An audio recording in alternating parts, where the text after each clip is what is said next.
iyuldan pensiyalar ommaviy to'xtatiladi degan gaplar ko'paydi. Men bugun sizga shu masalani aniq sodda va hujjatlarga tayangan holda tushuntirib beraman.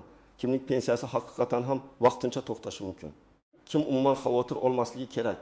Qaysi holatlarda odam o'zi bilmagan holda muammoga tushib qoladi va buni oldindan qanday hal qilish mumkin?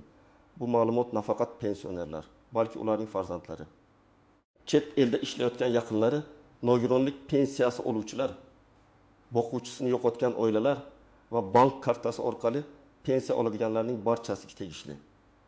Videoni oxirigacha ko'ring, chunki eng ko'p xato aylanmaydi. Ko'zga tashlanmaydigan joylarda bo'ladi. Hozirning o'zida kanalga obuna bo'ling va videoga like bosing. Chunki men bu kanalda pensiya, nafaqa, mehnat staji, hujjatlar va davlat to'lovlari bo'yicha oddiy odam tushunadigan tilda eng muhim ma'lumotlarni berib boraman. Avvalo, 1 iyuldan pensiyalar ommaviy to'xtatiladi degan gapni to'g'ri tushunish kerak. Bu hammaning pensiyasi bir kunda bekor qilinadi degan emas. Bu ayrim toifadagi pensionerlar bo'yicha to'lovlar tekshirilishi, ma'lumotlar solishtirilishi va ayrim holatlarda pensiya vaqtincha to'xtatib turilishi mumkin degani. Farq juda katta. Pensiya bekor qilinishi boshqa narsa, vaqtincha to'xtatilishi boshqa narsa. Bekor qilinsa, huquq yo'qoladi. Vaqtincha to'xtatilsa, sabab bartaraf etilgandan keyin to'lov tiklanadi. Ko'p hollarda ushlab qolingan oylar ham qayta hisoblab beriladi. Oldin qanday edi? Oldin ko'p masalalar qog'oz hujjatlar, mahalla ma'lumotnomasi, yashash joyidagi tasdiqlar, bankdagi oddiy ma'lumotlar yoki pensionerning o'zi kelib ariza yozishi orqali hal qilinardi. Masalan, odam pensiyasini naqd pulda olardi. Pochtachi yoki mas'ul xodim uyiga olib borardi. Ba'zan pensionerning farzandi ishonchnoma bilan olib turardi. Agar pensioner boshqa viloyatga ko'chib ketsa, chet elga chiqib ketsa yoki vafot etsa, bu ma'lumot tizimlarga kechikib tushardi. Shuning uchun ayrim hollarda ortiqcha to'lovlar, noto'g'ri to'lovlar yoki o'z vaqtida yangilanmagan ma'lumotlar paydo bo'lardi. Endi nima o'zgaryapti? Endi davlat organlari o'rtasidagi elektron ma'lumot almashinuvi kuchaymoqda. Pensiya jamg'armasi, banklar, FADEA organlari, migratsiya ma'lumotlari, soliq bazalari, nogironlikni belgilovchi tibbiy ijtimoiy ekspertiza ma'lumotlari va boshqa tizimlar bir-biri bilan solishtiriladi.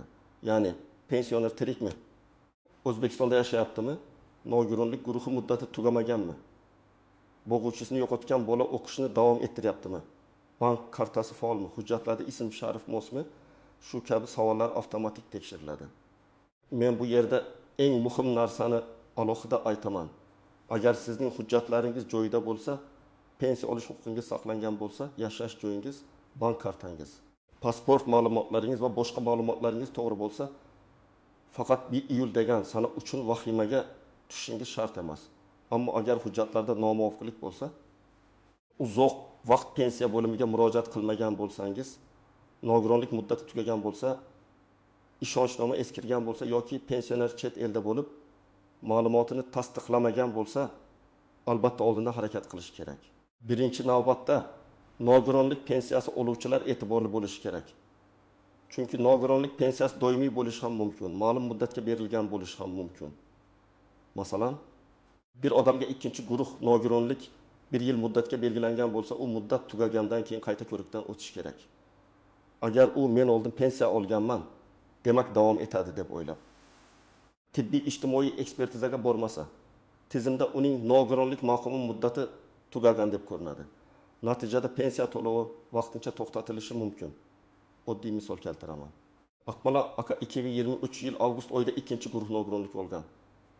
Unga pensiya tayinlangan va har oy kartasiga deylik 1 million 200 ming so'm tushib turgan. Hujjatida nogironlik muddati 2024 yil 3 iyungacha deb yozilgan. Akmal aka esa iyulda ham pul tushadi deb kutib o'tiradi. Lekin iyuldan keyin tizim uning muddati tugaganini ko'radi. Agar u qayta ko'rikdan o'tmasa pensiya to'xtaydi. Bu pensiya butunlay bekor bo'ldi degani emas. Agar qayta ko'rikdan o'tib, nogironlik yana tasdiqlansa, to'lov tiklanadi. Ammo vaqt yo'qotmaslik uchun u iyungacha tibbiy hujjatlarni tayyorlab, poliklinika va ekspertiza jarayonini boshlab qo'yish kerak edi. Ikkinchi toifa boquvchisini yo'qotganlik pensiyasi oluvchilar. Bu yerda ham juda ko'p nozik jihatlar bor. Agar bola voyaga yetmagan bo'lsa, odatda huquq aniq. Lekin bola 15 yoshga to'lgach, agar kunduzgi ta'limda o'qiyotgan bo'lsa, pensiya ma'lum yoshgacha davom etishi mumkin. Ammo o'qish to'g'risidagi ma'lumot yangilanmasa, o'qishdan chetlashtirilgan bo'lsa, sirtqi ta'limga o'tgan bo'lsa yoki akademik ta'til masalasi noto'g'ri rasmiylashtirilgan bo'lsa, to'lov to'xtashi mumkin. Masalan, Dilnoza 18 yoshga to'lgan, otasidan o'quvchisini yo'qotganlik pensiyasi oladi. U kollej yoki universitetning kunduzgi bo'limida o'qiyotgan bo'lsa, pensiyani davom ettirish uchun o'qish joyidan ma'lumot tizimga to'g'ri tushishi yoki zarur hollarda ma'lumotnoma taqdim etilishi kerak. Agar universitetdagi ma'lumot bazasida familiyasi eski pasportdagidek yozilgan, pensiya tizimida esa yangi familiya bo'lsa, nomuvofiqlik chiqishi mumkin. Shu sababli pensiya bo'limi to'lovni aniqlik kiritilgunga qadar to'xtatib turishi ehtimoli bor. 3-toifa chet elda yurgan pensionerlar. Bu juda dolzarb masala. Odam Rossiyada, Qozog'istonda, Turkiyada, Koreyada yoki boshqa davlatda farzandlari yonida yashab turishi mumkin. Pensiyasi esa O'zbekistondagi kartasiga tushib turadi. Qonunda har bir holatning o'z tartibi bor. Muammo shundaki, pensioner uzoq muddat mamlakat tashqarisida bo'lsa, u tirikligi, yashash holati, pensiya olish huquqi va vakil orqali pul yechish tartibi bo'yicha tasdiqlar talab qilinishi mumkin. Agar bunday tasdiqlar vaqtida berilmasa, tizim shubhali holat sifatida to'lovni to'xtatishi mumkin. Men buni hayotiy misolda tushuntiraman. Sayyora opa 7 yoshda Toshkentda pensiya tayinlangan, lekin qizi bilan Istanbulda yashayapti. Pensiya kartasi O'zbekistonda o'g'lida turibdi. O'g'li har oy pulni yechib onasiga yuboradi. Bir qarashda hammasi oddiy. Lekin ishonchnoma muddati tugagan bo'lsa, bank operatsiyalari shubhali ko'rinsa, pensionerning o'zi uzoq vaqt mamlakatga kirmagan bo'lsa yoki tiriklik tasdig'i talab qilinsa, to'lov to'xtashi mumkin. Bunday holatda eng to'g'ri yo'l konsullik orqali yoki belgilangan tartibda pensionerning tirikligi va pensiya olish huquqini tasdiqlovchi hujjatlarni rasmiylashtirish. 4-toifa pasport yoki ID karta ma'lumotlari o'zgargan pensionerlar. Ko'pchilik buni arzimas deb o'ylaydi. Masalan, pasport ID kartaga almashtirilgan, familiya yoki ism yozishda bitta harf farq bor. Tug'ilgan sana eski hujjatda boshqacha, yangi hujjatda boshqacha, yashash manzili o'zgargan, lekin pensiya bo'limiga xabar berilmagan. Elektron tizimlar aynan shunday mayda farqlarni nomuvofiqlik deb ko'rishi mumkin. Odamning huquqi bor, lekin tizim bu bir xil shaxsmi yoki boshqa shaxsmi degan savolga javob topa olmasa, to'lov kechikadi. Endi kimlar ortiqcha qo'rqmasligi kerakligini ham aytaman. Agar siz yoshga doir pensiya olsangiz, O'zbekistonda doimiy yashayotgan bo'lsangiz, bank kartangiz faol bo'lsa, pasportingiz yoki ID kartangiz ma'lumotlari to'g'ri bo'lsa, pensiya bo'limidan qarzdorlik yoki ortiqcha to'lov bo'yicha xabar olmagan bo'lsangiz, sizda 1 iyul sababli pensiya birdaniga to'xtab qolishi ehtimoli juda past. Yoshga doir pensiya odamning mehnat staji va yoshiga asosan tayinlanadi. Uni shunchaki ommaviy tarzda bekor qilish mumkin emas. Masalan, 65 yoshli Rustam aka 30 yil rasmiy ishlagan, pensiyasi bank kartasiga tushadi. Pasporti yangi, yashash joyi o'zgarmagan, har oy kartadan o'zi foydalanadi. Bunday odam 2 iyul kuni alohida idoraga yugurishi shart emas. Lekin baribir kartaning amal qilish muddati tugamaganini, SMS xabarnoma ulanganini va bank ilovasida tushumlarni kuzatib borayotganini tekshirib qo'ysa foydadan xoli bo'lmaydi. Yana bir misol. 2 yoshli Ma'mura opa yoshga doir pensiya oladi, lekin har oy pulini bankomatdan nabirasi yechib beradi. Bu o'z-o'zidan muammo emas. Ammo agar karta nabiraning qo'lida butunlay qolib ketgan, pensioner o'zi pul miqdorini bilmaydigan, SMS xabar boshqa odam telefoniga ulangan bo'lsa, bu xavfsizlik nuqtai nazaridan noto'g'ri. Pensiya to'xtamasligi mumkin, lekin puldan noqonuniy foydalanish xavfi paydo bo'ladi. Shuning uchun men har doim aytaman, pensionerning o'z mablag'i, u o'z kartasi va xabarlarini nazorat qilishi kerak.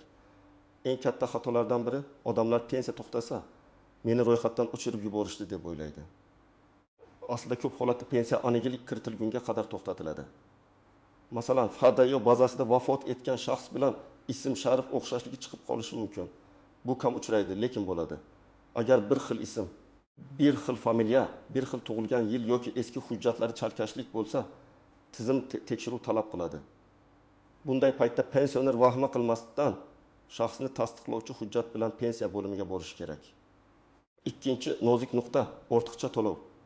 Agar pensioner huquqi tugagan bo'lsa, lekin pul bir necha oy tushib turgan bo'lsa, keyin davlat bu summani qaytarishni talab qilishi mumkin. Masalan, o'quvchisini yo'qotganlik pensiyasi oluvchi talaba sentyabrda o'qishdan chetlashtirilgan. Lekin bu ma'lumot pensiya tizimiga dekabrda tushgan. Shu oradagi 3 oy uchun to'langan summa ortiqcha to'lov deb hisoblanishi mumkin. Keyin odam men pul tushgani uchun oldim deydi. Lekin qonuniy huquq bo'lmagan davr uchun olingan pul qaytarilishi talab qilinadi. Shu sababli har qanday o'zgarishni vaqtida xabar qilish kerak. 3-nozik nuqta ishonchnoma. Ko'p oilalarda pensioner yosh katta bo'lgani uchun pulni farzandi olib beradi. Bunda ishonchnoma tartibi to'g'ri bo'lishi kerak. Ishonchnomaning muddat tugagan bo'lsa, odisa vakil pulni olishda muammoga duch keladi. Bundan ham yomoni, pensioner vafot etgandan keyin karta orqali pul yetish holatlari uchraydi. Men buni qat'iy ogohlantiraman. Pensioner vafot etgandan keyin uning nomiga tushgan pensiyani yetish qonuniy oqibatlarga olib keladi. Bunday pul qaytariladi. Ayrim holatlarda javobgarlik masalasi ham ko'riladi. 4-nozik nuqta bank kartasi. Ba'zan pensiya to'xtamagan bo'ladi, lekin odam pensiyam tushmadi deb o'ylaydi. Aslida karta muddati tugagan, karta bloklangan, bank texnik cheklov qo'ygan, telefon raqami almashtirilgan yoki bank ilovasida muammo bo'lgan bo'lishi mumkin. Shuning uchun birinchi tekshiruv har doim bankdan boshlanadi. Hisob raqam faolmi, karta ishlayaptimi, tushum kelganmi, karta almashtirilishi kerak emasmi? Agar bank pul kelmagan desa, keyin pensiya bo'limiga murojaat qilinadi. 5-nozik nuqta manzil va doimiy yashash joyi. Pensioner bir viloyatdan boshqasiga ko'chib o'tgan bo'lsa, hujjatlarni yangilash kerak. Masalan, Samarqandda pensiya tayinlangan, keyin doimiy yashash uchun Farg'onaga ko'chgan. Agar ro'yxat o'zgargan, lekin pensiya ishi yangi hududga o'tkazilmagan bo'lsa, to'lovda kechikish yoki tekshiruv bo'lishi mumkin. Bu ayniqsa naqd shaklda pensiya olgan yoki avval pochta orqali olgan odamlarda ko'proq uchraydi.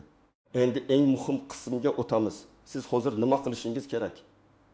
Men sizga oddiy, aniq va bajarish mumkin bo'lgan tartibni aytaman. Birinchi qadam, hujjatlaringizni tekshiring. Pasport yoki ID karta amaldami? Undagi ism-sharif pensiya hujjatlaridagi ism-sharif bilan bir xilmi? Tug'ilgan sana to'g'rimi? JSHSHIR raqami to'g'ri ishlayaptimi? Agar familiya o'zgargan bo'lsa, nikoh yoki ajrim hujjatlari borligini tekshiring. Agar eski pasportdagi ma'lumot bilan yangi ID kartadagi ma'lumotda farq bo'lsa, buni pensiya bo'limiga oldindan aytgan ma'qul. Ikkinchi qadam, bank kartangizni tekshiring. Kartaning amal qilish muddati tugamagan bo'lishi kerak. SMS xabarnoma yoki bank ilovasida pensiya tushumlarini ko'rib boring. Agar karta yo'qolgan bo'lsa, darhol bankka murojaat qiling. Agar pensionerning kartasi boshqa odamda bo'lsa, hech bo'lmaganda pensionerning o'zi pul miqdorini bilib turishi va telefoniga xabar kelishi kerak.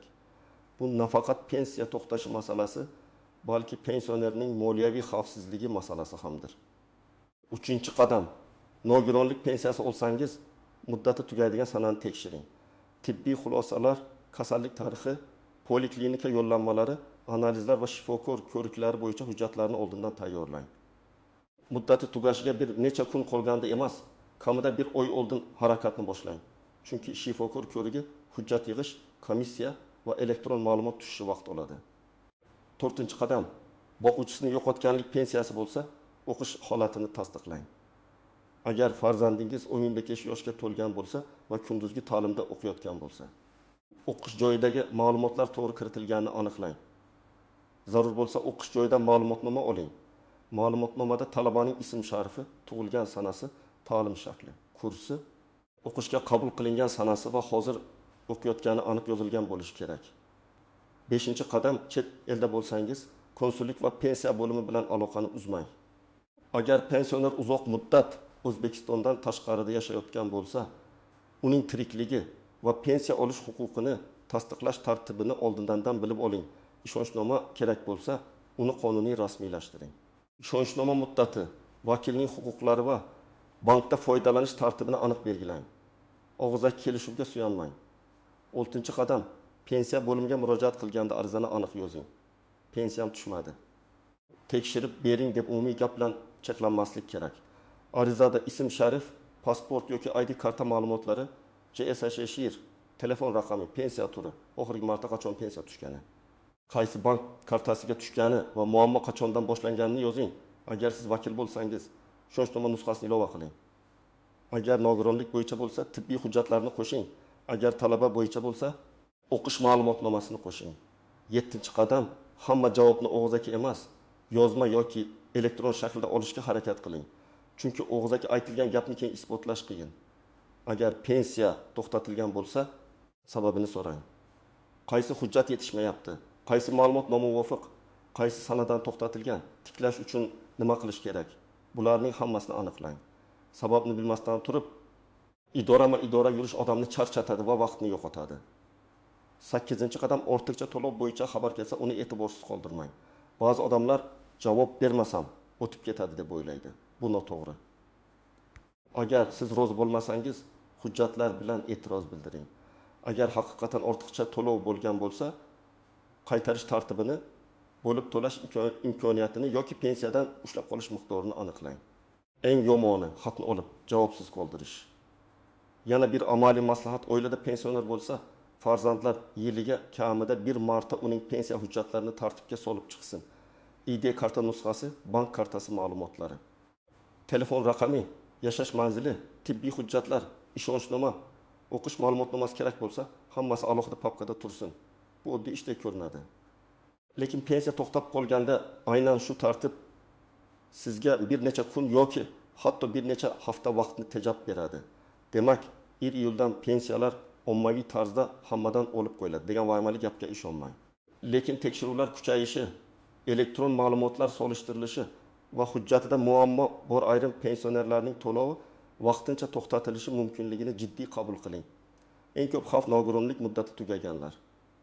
Bog'chisini yo'qotganlik pensiyasi bo'yicha o'qish ma'lumotini tasdiqlamaganlar, chet elda uzoq yurganlar, ishonchnomasi eskirganlar, bank kartasi yoki pasport ma'lumotida nomuvofiqlik bor odamlarda bo'ladi.